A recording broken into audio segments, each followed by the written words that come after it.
안녕하십니까. 괴물 전문 작가 곽재식입니다. 오늘은 이건 아시는 분들은 아마 아시는 분들도 계실 거예요. 구업이라고 하는 한국의 이상한 괴물이라고 할 수 있을까요? 괴물 비슷한 모습의 약간 신령 같은 것의 이야기 들려드리도록 하겠습니다. 업 혹은 업신 뭐 이런 이름으로 정말 불과 얼마 전까지도 우리나라의 시골에서는 꽤나 퍼져 있었던 그런 믿음이 있었습니다. 지금도 이 비슷한 믿음을 갖고 계신 분들이 없지 않아요. 무슨 얘기냐면, 그러니까 제일 전형적으로 정말 최근까지도 볼 수 있었던 모습 어떤 게 있냐면, 집안에서 애들이 이렇게 놀고 있는데 갑자기 집 근처에서 커다란 뱀이 하나 나오는 거예요. 구렁이 같은 게.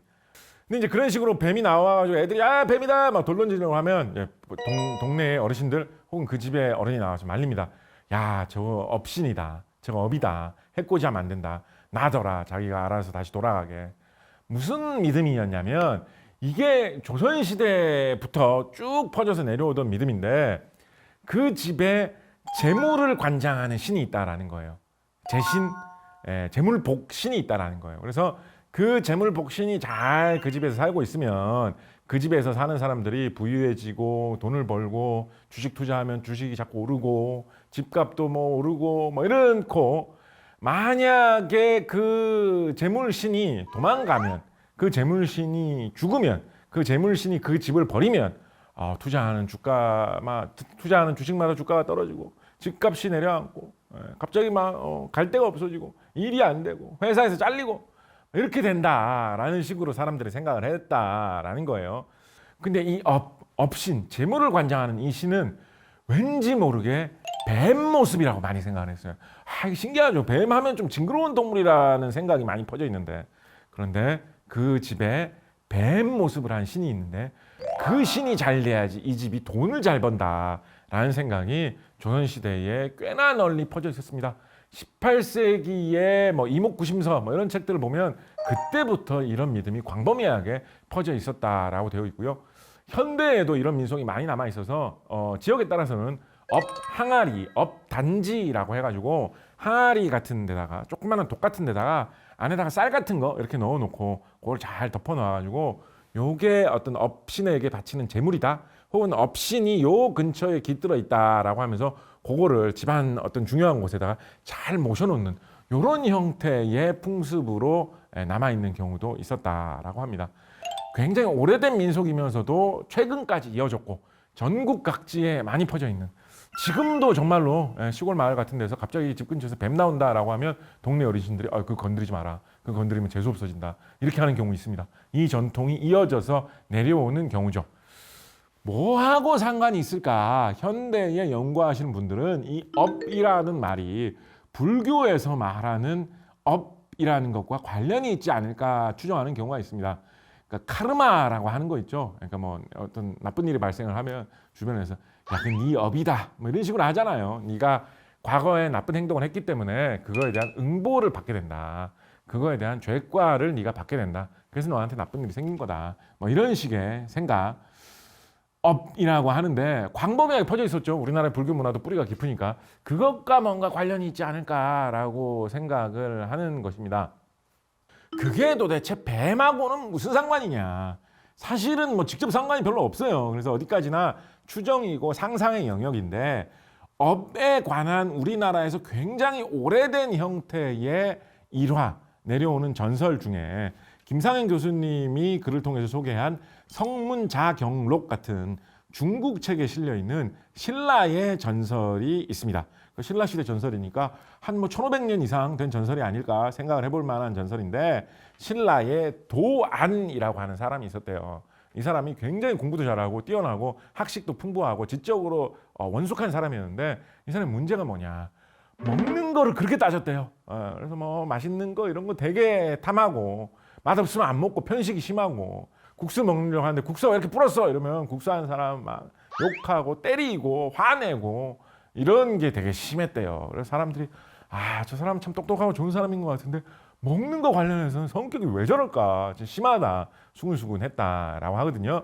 근데 성문자경록에 실린 이야기에 따르면 이 신라의 도안이라는 사람은 세상을 떠날 무렵이 됐더니 갑자기 변신을 했다라는 거예요. 환생을 해가지고 100척이 넘는 거대한 뱀으로 사람이 변신을 하게 되었다라는 것입니다. 그리고 자신이 그런 신세가 된 것이 너무나 괴로웠던지 울부짖으면서 집에서 나와가지고 숲속으로 사라졌다라고 되어 있거든요. 요즘에 환생하는 이야기에서는 대부분 재벌집 막내 아들로 환생하고 이러는데 전통적으로는 큰 뱀으로 환생한다. 그러니까 이렇게 하면 이야기가 재미있게 안 이어질 것 같은데 대신에 교훈을 줄 수 있는 이야기죠. 평소에 살면서 친절하게 착하게 살아야지 좋은 모습이 된다라는 이야기인데 이런 이야기가 우리나라 이런 이야기 비슷한 버전으로 다른 사람을 주인공으로 한 게 몇 개가 있습니다. 그래서 이런 이야기가 업에 대해서 내려오는 착한 일을 해야지 착하게 된다. 나쁜 일을 하면 나쁜 게 자기에게 돌아온다. 라는 업 이야기의 메인 버전으로 우리나라에 널리 퍼지지 않았을까라는 것입니다. 그래서 이 업신에 대해서 사람들이 생각을 할 때 뱀이 이렇게 나타나면 그 뱀을 보고도 그냥 단순한 뱀이다라고 생각을 하지 않고 어떤 사람이 환생에서 나타난 모습이다라는 인식이 은근히 퍼져 있지 않았을까라는 거예요. 저 사람이 나쁜 사람인데 환생에서 저런 모습으로 태어난 것이고 우리에게 착하게 살아야 된다라는 교훈을 주기 위해서 등장한 거다라는 인식이 있었기 때문에 저거를 함부로 해치지 말자라는 생각이 퍼지지 않았을까 상상해 볼 수 있다라는 거죠. 그래서 그런 이야기가 변하고 변해가지고 나중에는 저거를 해치면 재수가 없어진다, 돈을 잃게 된다라는 이야기로까지 발전하지 않았을까 싶다라는 것입니다. 더 신기한 거는 뭐냐면 이덕무라는 18세기 작가가 쓴 이목구심서라는 책에 보면 이런 풍습이 있는데 지금은 주로 뱀의 모습을 한 업신이 제일 널리 알려져 있거든요. 근데 지역에 따라서는 집에 따라서는 우리 동네, 우리 집의 업신은 쪽제비처럼 생겼다라고 생각하는 곳도 있었고요. 특이하게 구업이라고 해가지고 저 구자가 망아지라는 뜻의 한자입니다. 어떤 부잣집에는 자기 집의 업은 조그만한 말 모양이라고 생각하는 집도 있었다라는 거예요. 보통 이 업이라는 것이 지붕이나 집안 귀퉁이에 깃들어서 산다라는 식으로 생각을 했거든요. 그렇다면 어떤 부잣집에는 망아지만한 이상한 조그만한 망아지가 지붕 속에서 살 수가 있나? 그게 하여튼 저는 신기하고 재밌어요. 집이 굉장히 컸다는 뜻일까요? 우리 집은 천장도 이 정도로 높고 하니까 복층식이고 하니까 지붕에 망아지 한 마리 정도 들어가지 이런 느낌이었을까요? 생각해 보자면 구렁이가 지붕 안에 산다라는 건 충분히 생각해 볼 수 있잖아요. 옛날 초가집 안에서는 구렁이 같은 것들이 꽤나 살았다라고 하니까 그렇다면 망아지와 어떤 구렁이와 쪽제비 같은 게 좀 뒤섞인 어떤 특이한 그러면서도 크기는 크지 않고 작은 어떤 요정 같은 동물 그런 게 집안에 사는데 그게 우리 집의 부유함을 계속 이어지게 해주는 신이다. 그래서 요즘에 우리가 무슨 일 하기 전에 일 잘 풀리라고 고사 지내는 이런 거 하지 않습니까? 근데 이제 풍속에 따라서는 지역에 따라서는 그게 누구한테 제사를 지내는 거냐? 바로 이 재물운을 담당하고 있는 업신에게 고사를 지내는 거다. 이렇게 풀이하는 것도 있다라고 합니다. 이제 요즘에 식당 같은 데 가보면 일식집 같은 데 가보면 그죠? 주로 이제 장사 잘 되게 한다고 일본에서 들어온 이렇게 고양이가 이렇게 손짓하고 있는 이런 모습 인형 같은 거 이렇게 설치해 놓지 않았습니까? 근데 약간 이런 조선시대 전통을 살려서 뭔가 조그마한 망아지 비슷하면서도 쪽제비 비슷한 그런 거를 이 구업이라는 형태로 만들어 가지고 식당 지붕인데 이런 데 이렇게 마스코트처럼 하나 올려놔도 재밌지 않을까라는 생각도 하면서 한편으로는 우리는 모르고 있지만 우리나라의 재벌가에서는 지붕에서 망아지 같은 거 한 마리씩 기르고 있는 거 아닐까요? 그래서 이렇게 부유하게 사시는 거 아닐까요? 이런 여러 가지 재미있는 다양한 상상을 하게 해주는 그런 이야기입니다. 이런 이야기를 하면서 제가 느끼는 것은 뭐냐면 우리가 한국의 전통이다, 한국 문화다라고 하는 것이 사실은 현대의 대중문화를 통해서 텔레비전을 통해서 접한 것들, 영화를 통해서 본 것들 그런 것에 영향을 받은 것들이 굉장히 크다라는 거예요. 업신 중에서 그런 망아지 모양, 쪽제비 모양의 신을 집집마다 그런 거를 생각하는 풍습이 있었다라는 게 그렇게 오래된 과거의 옛날도 아니거든요. 불과 한 200년 전, 18세기, 300년 전 그 시대에 널리 퍼진 풍속이라 가지고 그 시대 작가가 이런 희한한 풍습이 있네 라면서 기록을 한 거였거든요.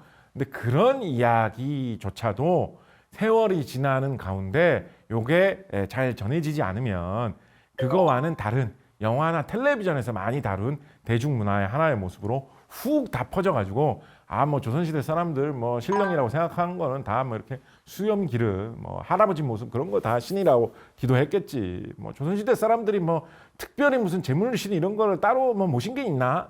뭐 그런 거 별로 없었던 것 같은데 뭐 조상님들한테 제사 지내고 뭐 이런 게 다 아니야.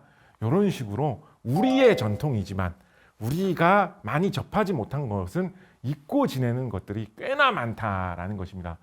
지금 화면에 보여드리고 있는 것은 우리나라에서 아주 옛날에 청동기 시대 막 이럴 때, 철기 시대 초기 이럴 때, 지금부터 막 2000년 전, 2500년 전 막 이런 시기에 사용하던 거울의 뒷면 모습입니다.